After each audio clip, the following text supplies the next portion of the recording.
You're listening to Contracted and Committed, the podcast where travel PTs get the real talk on living, working, and thriving on the road. I'm your host, Kelsey, and today we're talking about something no one really wants to think about, but everyone needs to be prepared for. What happens when things go wrong on an assignment? It might be a wildfire that sweeps through town, a hurricane warning while you're mid-contract, a pandemic that shuts down clinics overnight, or a personal emergency, like a death in the family or a sudden health scare that pulls you away from work. When you're living far from home, and especially without a permanent safety net nearby, having a plan matters. So let's talk through how you can build a personal plan B that helps you respond without panic.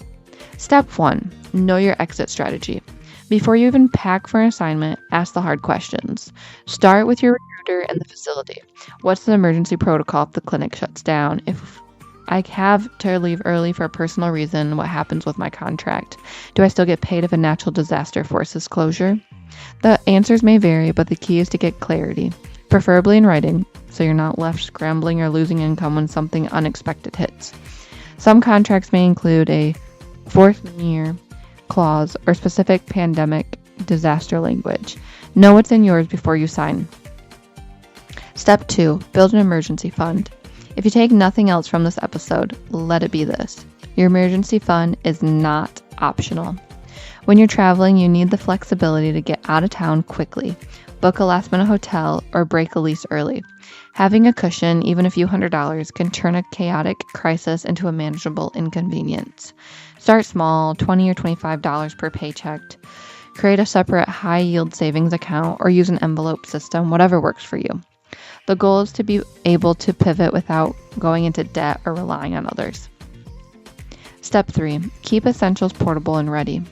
Imagine you had to leave your current housing in 12 hours. Could you do it?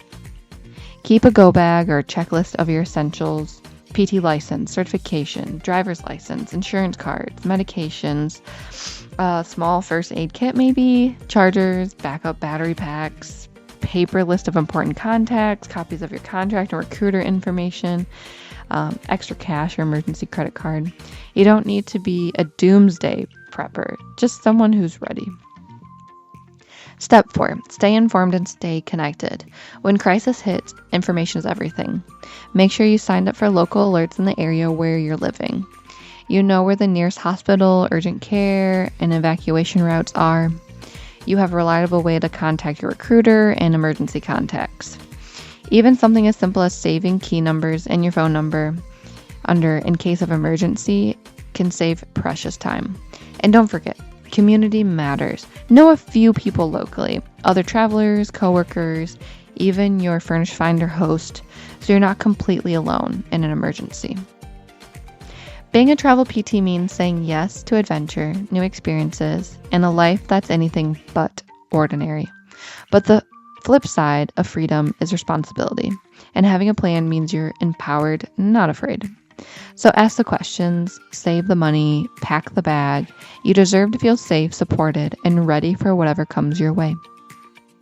This is Contracted and Committed. Thanks for listening. And as always, stay ready, stay steady, and we'll catch you in the next episode.